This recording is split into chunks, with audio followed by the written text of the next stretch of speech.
இன்னைக்கு நம்ம Poco F7 ultra mobile review பத்தி தான் பார்க்க போறோம். அதாவது இது கம்ப்ளீட் ரிவ்யூ இருக்கும். ஷார்ட் அண்ட் ஸ்வீட்டா இருக்கும். இதோட ப்ராசஸரை பார்த்தோம்னா Qualcomm Snapdragon 8 elite chip set use பண்ணியிருக்காங்க. இதோட மெமரி ஸ்டோரேஜ் பத்தி பார்த்தோம்னா 16 GB வரைக்கும் ஆஃபர் பண்றாங்க. அதாவது 512 GB இன்டர்னல் ஸ்டோரேஜோட இதுல வந்து கூலிங் சிஸ்டமையும் இன்ஸ்டால் பண்ணியிருக்காங்களாம். அதாவது liquid cool 4.0 ice loop 3D technology use பண்ணியிருக்காங்களாம். இது வந்து கேம் விளையாடும்போது அதிகமாக ஹீட் ஆகுது அப்படின்னு முன்ன இருந்த எடிஷன்லாம் கம்ப்ளைண்ட் பண்ணதுனால இதில் வந்து கூலிங் சிஸ்டம் இன்ஸ்டால் பண்ணியிருக்கோம் அப்படின்னு சொல்கிறாங்க. அதுவும் இல்லாமல் நீங்கள் மல்டி டாஸ்கிங் யூஸ் பண்ணும்போது உங்களுடைய நீங்கள் கையில் பிடிச்சிட்டு இருக்கும்போது ஹீட் ஆகும். அந்த தொல்லை இதுக்கு மேலே இருக்காது அப்படின்னு சொல்கிறாங்க.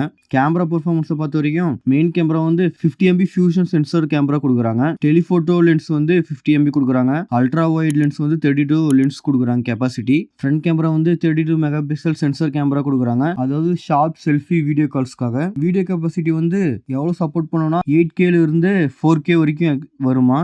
அதாவது 24 FPS to 60 FPS வரைக்கும் ஹை ரெசல்யூஷன் ரேட்டில் வந்து நீங்கள் வந்து வீடியோ எடுத்துக்கலாம் அப்படின்னு சொல்கிறாங்க.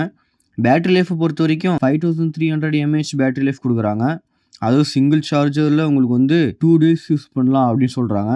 ஆனால் 5300 கொடுத்துருக்காங்க, கம்மி தான். ஆனால் வயர்டு சார்ஜர் வந்து 120 வாட்ஸ் ஃபாஸ்ட் சார்ஜிங் சப்போர்ட் கொடுக்கும் அப்படின்னு சொல்கிறாங்க. அதாவது 20 நிமிஷத்தில் உங்களுக்கு ஃபுல் சார்ஜ் ஏறிடும் 0 to 100 அப்படின்னு சொல்கிறாங்க. வயர்லெஸ் சார்ஜர் வந்து 50 வாட்ஸ் வயர்ட் சார்ஜர் கொடுக்குறாங்க. வயர்லெஸ் சார்ஜரில் வந்து 50 MB வயர்லெஸ் சார்ஜர் கொடுக்குறாங்க. 50 MBன்றது இப்போ வந்து சாம்சங் கேலக்ஸி எட்ஜுக்கே 25 MB தான் கொடுக்குறாங்க. அது ஒயர்ட் சார்ஜரு. இந்த டிஸ்பிளே பற்றி பார்த்தோம்னா 6.67 inches AMOLED டிஸ்பிளே கொடுக்குறாங்க. 120 ரெஃப்ரெஷிங் ரேட்டோட. சாஃப்ட்வேர் என்ன யூஸ் பண்ணியிருக்காங்கன்னா ஆப்ரேட்டிங் சிஸ்டம் வந்து Android 15 ரன் ஆன் HyperOS கொடுத்துருக்காங்க Android 15ல. இதோட ப்ரைஸ் இந்தியாவில் வந்து 56,000 ரூபாய் வரும் அப்படின்னு சொல்லியிருக்காங்க. இந்த மொபைல் நீங்கள் வாங்குவீங்களா வாங்க மாட்டீங்களான்னு கமெண்ட்ல சொல்லிட்டு போங்க. Thank you, bye bye. நம்மளோட சேனல் சப்ஸ்கிரைப் பண்ணாமல் சப்ஸ்கிரைப் பண்ணிடுங்க.